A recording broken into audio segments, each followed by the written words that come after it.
जो आज का बाजार था उसको देख के समझ ही नहीं आ रहा था कि एग्जैक्टली बाजार में हो क्या रहा है। जो डॉलर टू आईएनआर है इसके अंदर बहुत बड़ी गिरावट हुई। आईएनआर 94 रुपीज पर डॉलर के हिसाब से गिर गया है। और अगर हम गोल्ड की बात करें तो गोल्ड के अंदर भी तगड़ा क्रैश यहां पर देखने को मिल रहा है। अब रिटेल इन्वेस्टर के दिमाग में क्वेश्चन है कि भाई करना क्या चाहिए, और मैं आपको बताता हूं मैंने तो आज दबा करके खरीदा है। क्या क्या खरीदा है, क्यों खरीदा है, ये सब डिस्कस करेंगे इस वीडियो के अंदर। मेरा नाम है अभिषेक उपाध्याय, आप देख रहे हो कॉफी थिंकर्स। शुरू करते हैं वीडियो। सबसे पहले शुरुआत करते हैं हमारी मार्केट के साथ। अगर हम अपनी मार्केट को देखेंगे तो भाई साहब कुछ समझ नहीं आ रहा कि किस साइड जा रहा है, लेकिन जो मार्केट मूड इंडेक्स है वो हमें बता रहा है कि भाई ग्रीडी जोन के अंदर जो हमारा बाजार है इस समय पे चल रहा है। लेकिन अगर मैं बात करूं क्या बाजार के अंदर कोई अपॉर्चुनिटी इस समय पे दिख रही है, मेरे हिसाब से निफ्टी स्मॉल कैप हमें काफी ज्यादा अच्छा देखने को मिल रहा है। मैं काफी सारी रिसर्च कर रहा था इस समय पे बैठ करके, तो मुझे निफ्टी स्मॉल कैप सुबह मेंबर कम्युनिटी के ऊपर मैंने शेयर किया था कि today I am buying Nifty small cap. Obvious reasons, क्योंकि जो निफ्टी स्मॉल कैप है ये टर्न अराउंड कर रहा है फोर्थ इंस्टॉलमेंट, मतलब जितना मुझे स्मॉल कैप इंडेक्स में डालना था आज मैं डाल करके फिनिश हो चुका हूं। अब ये यहां से अगर नीचे गिर जाएगा तो मेरे पास पैसे नहीं है यहां पर डालने के लिए। अभी जो पैसे डाले हैं इसके पीछे सिंपल सा रीजन है, स्विंग आएगा, रिकवरी आएगी, ऑलरेडी काफी अच्छी रिकवरी देखने को मिल रही है, इसके बाद बेच देंगे, काम खत्म हो गया। और ये कोई बाइंग और सेलिंग रिकमेंडेशन नहीं है, ठीक है। अब यहाँ पे जो रिकवरी आ रही है बहुत ज़्यादा सॉलिड है, मेरे को लगता है वैल्यूएशन पर्सपेक्टिव से भी हम ठीक ठाक इस समय पे काम कर रहे हैं। निफ्टी 100 की बात हो रही है। दूसरी जो बाइंग अपॉर्चुनिटी पर्सनली मुझे दिख रही है वो निफ्टी 50 के अंदर देखने को मिल रही है। निफ्टी 50 आज भी अपने ऑल टाइम हाई से हमें अच्छा खासा क्रैश दिखा रहा है। अब आप बोलोगे यार इंडेक्स बाइंग की बात कर रहे हो आप। हाँ, मैं इंडेक्स बाइंग की बात कर रहा हूँ, मैं खुद के लिए कर रहा हूँ, दोबारा बोलूंगा कोई बाइंग सेलिंग रिकमेंडेशन नहीं है। क्यों कर रहा हूँ मैं, मुझे पर्सनली एक चीज़ समझ आती है कि यहाँ पर जो रिकवरी है वो आना तो श्योरिटी के साथ मेरा मानना है कि वो आ सकती है। क्यों आ सकती है, क्योंकि भाई कितना गिरा दोगे आप इंडेक्स को, है ना, ऑलरेडी काफ़ी ज़्यादा गिरा हुआ है वैल्यूएशन के लेवल पे।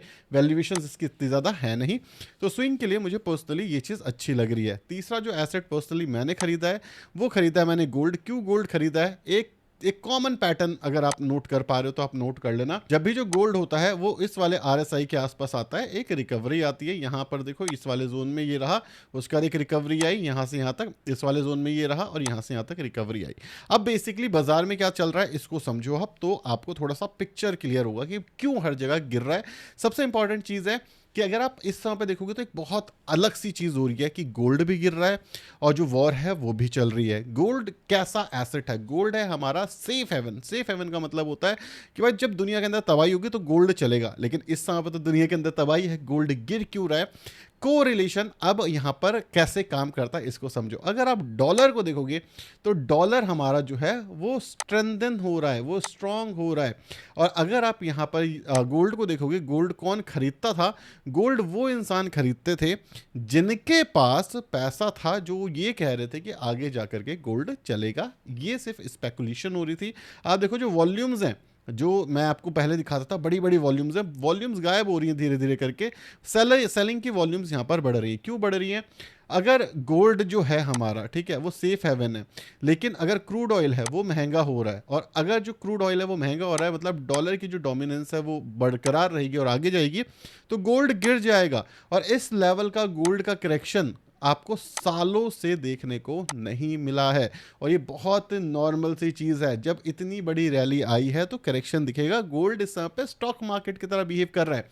इतने बड़े क्रैश गोल्ड में नहीं होता, इतना बड़ा जंप गोल्ड के अंदर नहीं होता है। तो आपको ये समझना पड़ेगा कि जो डॉलर है वो स्ट्रांग हो रहा है काफी ज्यादा इस समय पे। तो जो बड़े बड़े इन्वेस्टर्स हैं जैसे कि जेपी मॉर्गन हो गया, या फिर जैसे कि एफ हो गए, ठीक है, एफ अलग अलग दुनिया के होते, सिर्फ अमेरिका के नहीं होते, उन्हें क्या समझ आ रहा है, उन्हें समझ आ रहा है ठीक है गोल्ड अच्छी बात है, लेकिन अनसर्टेनिटी है, तो डॉलर जो इतना गिरा हुआ है इसको खरीदने में बेनिफिट हो सकता है। यील्ड के जो प्राइसेस है वो बढ़ चुके हैं, तो गोल्ड को बेच देते हैं, एक काम करते हैं डॉलर को खरीद लेते हैं, ठीक है। और जो हमारी गवर्नमेंट्स हैं वो क्या कर रही हैं, वो ये कह रही हैं कि भाई आपको जो ट्रेड है वो तो डॉलर में करना है। इन्फ्लेशन अब बढ़ रहा है धीरे धीरे करके, क्योंकि जो क्रूड ऑयल के प्राइसेस हैं वो बढ़ रहे हैं, ठीक है। इसी के साथ साथ अगर आप यूएई को देखोगे, ठीक है, दुबई को देखोगे, इनके अंदर क्या हो रहा है, इनको जो पैसा कमाई होती थी किससे होती थी, क्रूड ऑयल से होती थी। अब तो प्रोडक्शन काफी हद तक कम हो गया, ईरान जो यूएस की वॉर हो रही है उसके थ्रू, तो ये क्या कर रहे हैं, ये भी अपना गोल्ड बेच रहे हैं। अब गोल्ड बेचेंगे तो क्या होगा, डॉलर में कन्वर्ट होगा, है ना, क्योंकि डॉलर के थ्रू ही डिनोट होता है हमारा गोल्ड।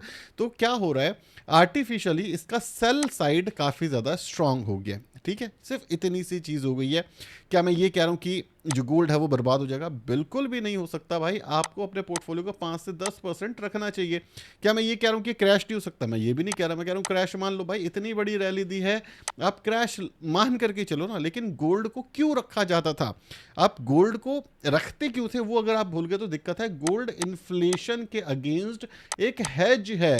दूसरी चीज, जो गोल्ड है वो करेंसी के अगेंस्ट हेज है कि आगे चल करके जो डेट है यूएस का वो बढ़ जाता है, वो और बढ़ेगा। 38 ट्रिलियन था, हर साल के हिसाब से बढ़ रहा है।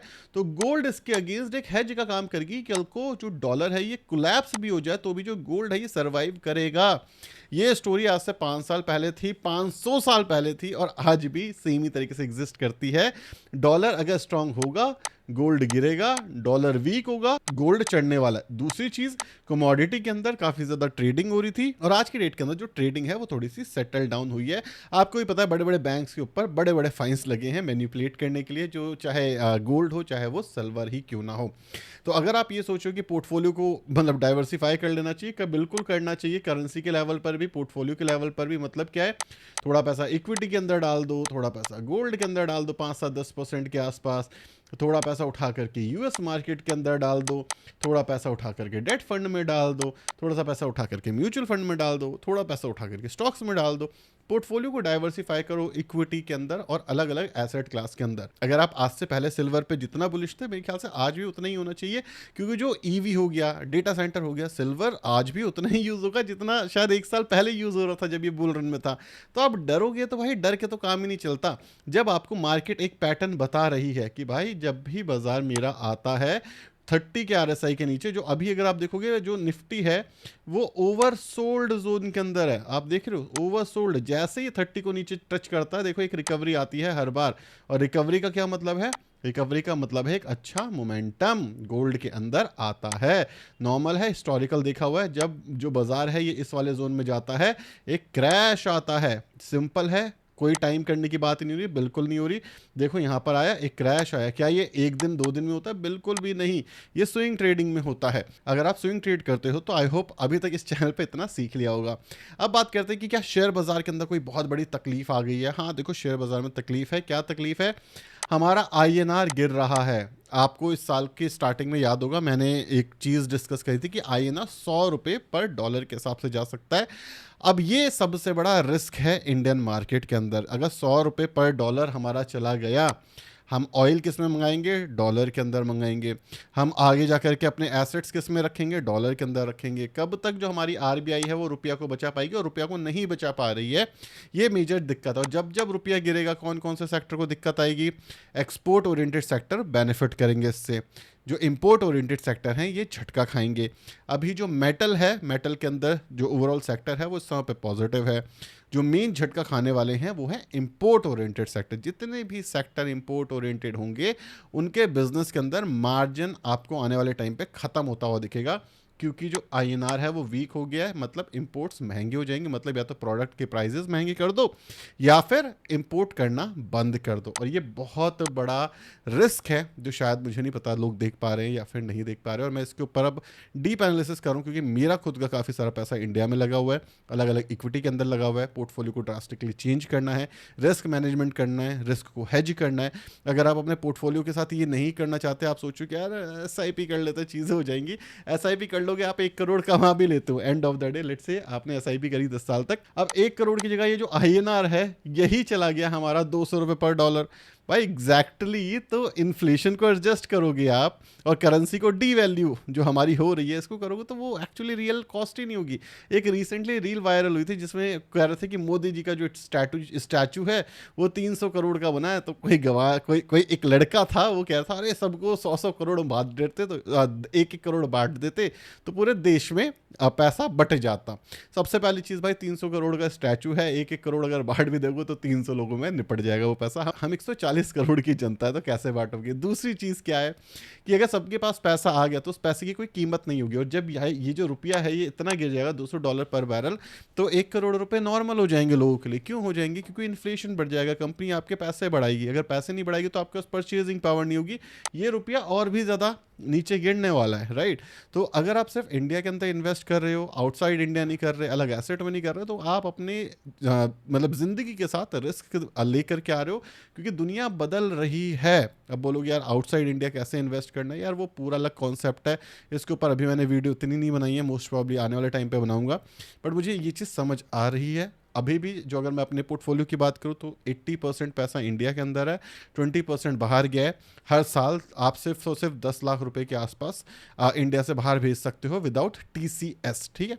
अभी के लिए मुझे लगता है इंडियन स्टॉक मार्केट अच्छे डिस्काउंट पे मिल रही है, सो मैं इंडिया में इन्वेस्ट कर रहा हूँ। जब मुझे लगेगा कि बाहर कुछ ऑप्शंस हैं जो अच्छे डिस्काउंट पे है, सो मैं बाहर भी इन्वेस्ट करूँगा। और आई वुड हाईली रिकमेंड कि ओपन रहो, अपनी स्ट्रैटेजी के साथ पोर्टफोलियो को रीबैलेंस करो, क्योंकि अगर आप अब नहीं खरीद सकते तो आप कभी नहीं खरीद पाओगे। एग्जांपल दे देता हूँ मैं आपको। लोग जब चीज़ें गिरती है ना, तो लोग सोचते हैं यार ये हो क्या गया है। आप इस वाले चार्ट को देखो, ठीक है, ये किसका चार्ट है? ये चार्ट है हमारा KPIT का, ठीक है। KPIT कितना क्रैश करेगी? KPIT क्रैश करेगी अपने ऑल टाइम हाई से करीब करीब 70% के आसपास, ठीक है। उसके बाद क्या रिकवरी नहीं आई? बिल्कुल आई।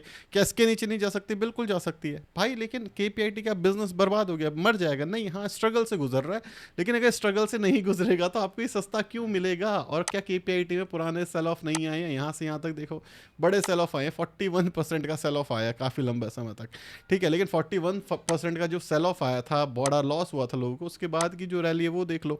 तो अगर आप बुरे टाइम में नहीं रह सकते तो कब इन्वेस्ट करोगे? और शायद ये कोविड के बाद one of the best opportunity है इंडियन मार्केट के लिए।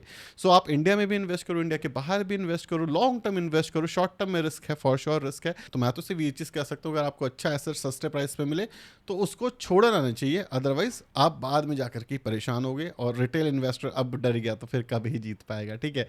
2026 के अंदर रिटेल इन्वेस्टर जीतना चाहिए जब रिकवरी आएगी। तो भाई साहब SIP रुकनी नहीं चाहिए। Thank you.